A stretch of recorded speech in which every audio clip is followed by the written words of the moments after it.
श्री स्वामी समर्थ. चैत्र शुद्ध प्रतिपदेपासून ते चैत्र शुद्ध नवमी पर्यंत चैत्राचे नवरात्र साजरे केले जाते. दिनांक 19 मार्च ते 27 मार्च या काळामध्ये चैत्र नवरात्र आहे.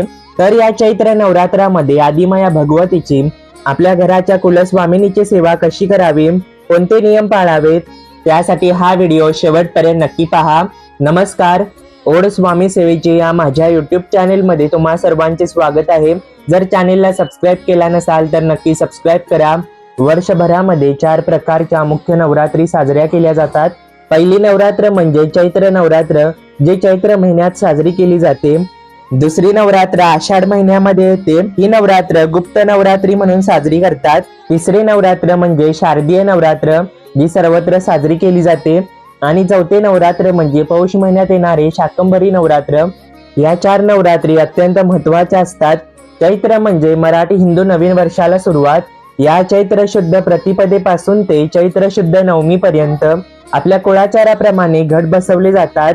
ज्यांच्या घरी चैत्र नवरात्र साजरी केली जाते त्यांनी पारंपरिक पद्धतीने आपल्या घराण्याची जी पद्धत असेल त्या प्रकारे घट बसवावेत. अखंड नंदादीप चालू ठेवावा. पण ज्यांच्या घरी घट बसवले जात नाहीत पण अखंड 9 दिवस नंदादीप लावायची इच्छा असेल त्यांनी घटस्थापना न करता या चैत्र नवरात्रीमध्ये नंदादीप लावला तरीही चालतो. या चैत्र नवरात्रामध्ये आपल्या घराण्याच्या कुलस्वामिनीची सेवा कशी करायची ते पहा. हे नवरात्र म्हणजे आई भगवतीची सेवा करण्याचा, तिचा आशीर्वाद प्राप्त करून घेण्याचा काळ. या नवरात्रामध्ये केलेली आई भगवतीची कोणतीही सेवा थेट आपल्या आईपर्यंत पोहोचत असते. आपल्या घराण्याची कुलस्वामिनी आपल्या कुटुंबावरती प्रसन्न होऊन आशीर्वाद देते. कारण या नवरात्रीच्या काळामध्ये आई भगवती लाखो पटीने अधिक सक्रिय असते आणि ती सक्रिय झालेली आदिमाईची स्पंदने आपल्यापर्यंत पोहोचत असतात. म्हणून या नवरात्रीच्या काळामध्ये केलेल्या सर्व सेवा अधिक फलदायी ठरतात. गुरुवार दिनांक 19 मार्च 2026 रोजी गुढीपाडवा आहे.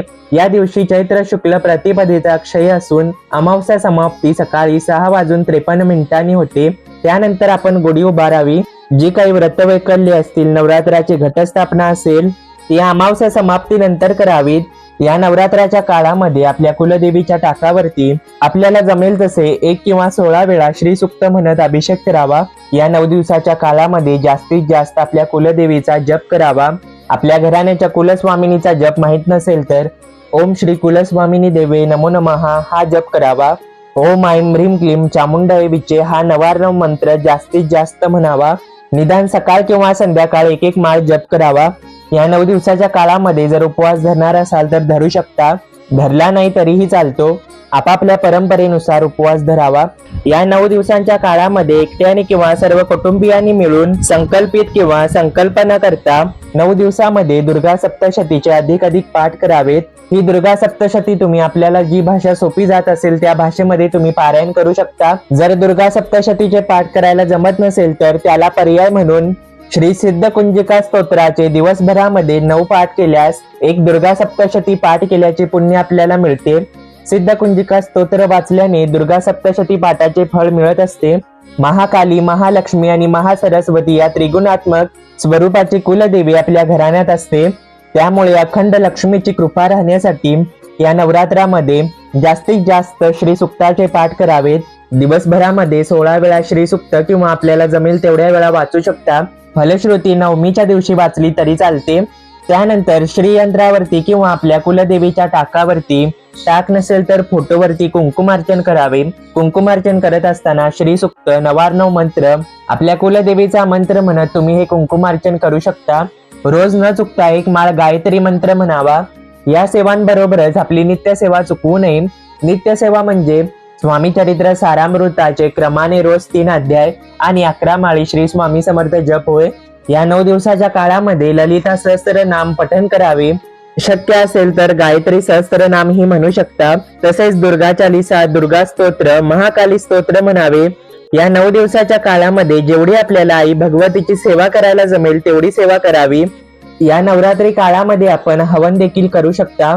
रोजच्या हवनासाठी गाईच्या गोवरी वापराव्यात. शुद्ध गाईचे तूप वापरावे. त्यानंतर थोडेसे गाईचे तूप स्वाहा करत श्री स्वामी समर्थ मंत्र 108 वेळा, नवार्णव मंत्र 108 वेळा, गायत्री मंत्र 24 वेळा किंवा 108 वेळा, आपल्या कुलस्वामिनीचा मंत्र 108 वेळा आणि श्री सुक्त एकदा म्हणून नित्य स्वाहाकार करावा. नवरात्रीमध्ये देवांना गुगुळाचा किंवा लोबांचा धूप दाखवावा. या नवरात्रीच्या काळामध्ये कोणती काळजी घ्यावी ते पहा. या नवरात्रीच्या काळामध्ये प्रत्येक घराण्याची कुलदेवी आपल्या घरी विश्रांती घेण्यासाठी येत असते.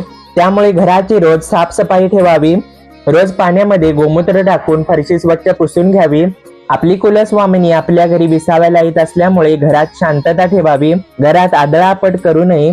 घरामध्ये भांड्यांचा आवाज करू नये. मोठ्या आवाजामध्ये टेप किंवा गाणी लावू नयेत.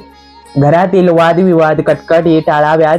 जरी घट बसवत असला किंवा बसवत नसला तरी घरी मांसाहार आणू नये किंवा खाऊ नये. सेवा करत असाल तर परअन्न टाळावे. मद्यपान व्यसने करू नयेत.